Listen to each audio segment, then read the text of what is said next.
Bonsoir ou bon après-midi. Voilà, j'aimerais partager avec vous mon expérience d'aujourd'hui suite à mes consultations de ce matin.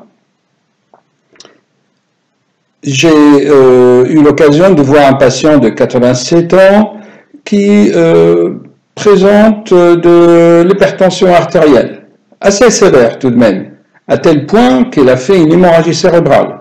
Vous connaissez, chers amis, la complication majeure de l'hypertension artérielle, c'est les AVC.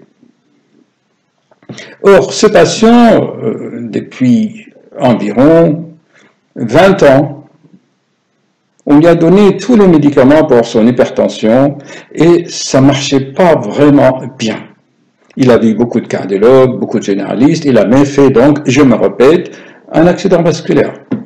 Bon, aujourd'hui, je ne sais pas ce qui s'est passé, je l'examine et je lui dis maintenant, il est peut-être nécessaire de vous poser une pile dans le cœur, vous savez, un pacemaker, parce que les dégâts au niveau cardiaque commencent à avancer.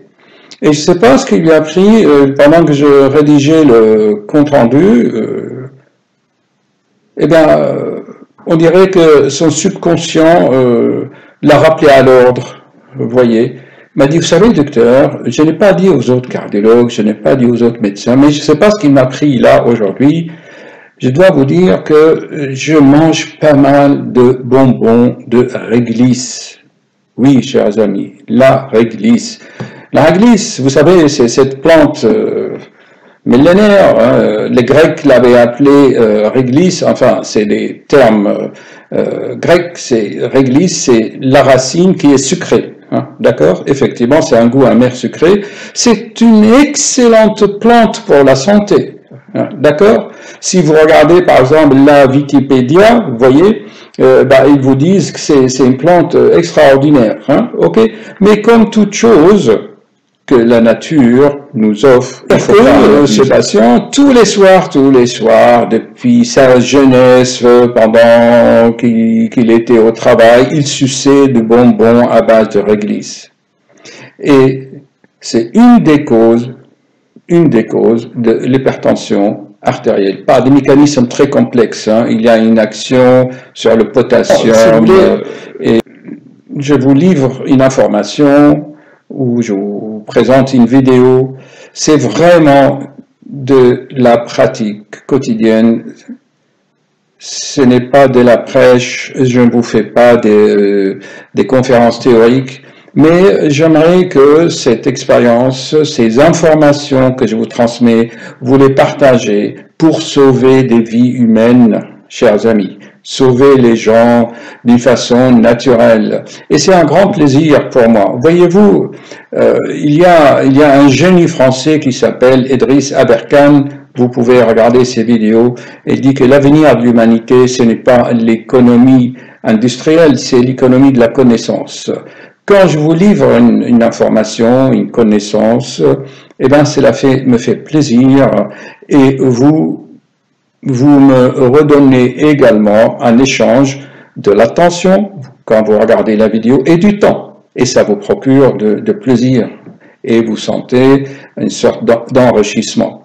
Souvent, et moi je ressens tout cela, je salue mes abonnés, ce champ magnétique dont je parle souvent dans mes vidéos, hein, parce que je me promène comme ça dans Paris et tiens, d'un seul coup j'ai des impressions de joie, de bien-être. Tiens, je dis, tiens, certainement, il y a des abonnés, qui regardent une de mes vidéos et qui m'envoient de bonnes pensées. Et je capte tout cela. Donc, vous voyez, c'est un échange vraiment mutuel et enrichissant, chers amis. Je vous encourage vivement à exprimer vos expériences vécues. Voilà.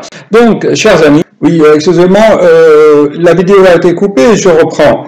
Donc, chers amis, je me répète, tout ce que la nature nous offre, il n'y a pas de problème, mais avec modération, user, mais pas abuser, hein.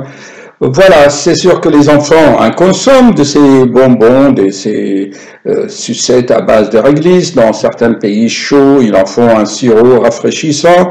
Ok, mais allez, sucer de bonbons tous les jours, pendant des années, eh bien, par gourmandise, ça crée la maladie. Hein, ok? Donc, essayez de partager cette information, cette plante qui est excellente, hein, consommer, je me répète toujours, l'enseignement, c'est de la répétition. Pendant 40 ans, eh bien, ça donne l'hypertension artérielle. Et nous, les médecins, on dit, tiens, mais on lui donne, ce patient avait 3 médicaments hein, pour l'hypertension. Et sa tension était toujours à 17, 18. Alors, comme vous me connaissez, moi toujours je pose des questions sur les facteurs environnementaux. Hein, qu'est-ce qui se passe? C'est la vie intime, chers amis. Hein, la vie intime, nos habitudes, nos passions, c'est ça en fait qui génère quelques maladies, hein, bien sûr. Hein, voilà. Donc je lui ai posé cette question dans ses habitudes. Eh bien, comme il sait que je suis très à cheval sur l'art de vivre, hein, eh bien, il certainement dans son subconscient, il a dû se dire ah bah oui, le docteur Vittard, il a eu son subconscient l'a rappelé à l'ordre et il a vu que il avait une habitude que son subconscient ne tolérait pas, n'est-ce pas? Bon, eh ben voilà, partagez, chers amis, et soyez modérés dans toutes choses, hein, d'accord? Je vous parle pas de l'autre patient, 85 ans, il voulait du Viagra, hein, et il dit, docteur, qu'est-ce que je fais pour mon activité sexuelle à 87 ans? Je lui dis, mais attendez, vous avez demandé l'avis à votre femme, là, à côté? Elle m'a regardé comme ça. Hein. Donc, il y a beaucoup de choses comme ça hein, à mettre en pratique, à réfléchir. Voilà une petite vidéo là aujourd'hui qui pourrait aider. Donc, si grâce à cette vidéo, on sauve quelques patients des hémorragies cérébrales avancées. À bientôt.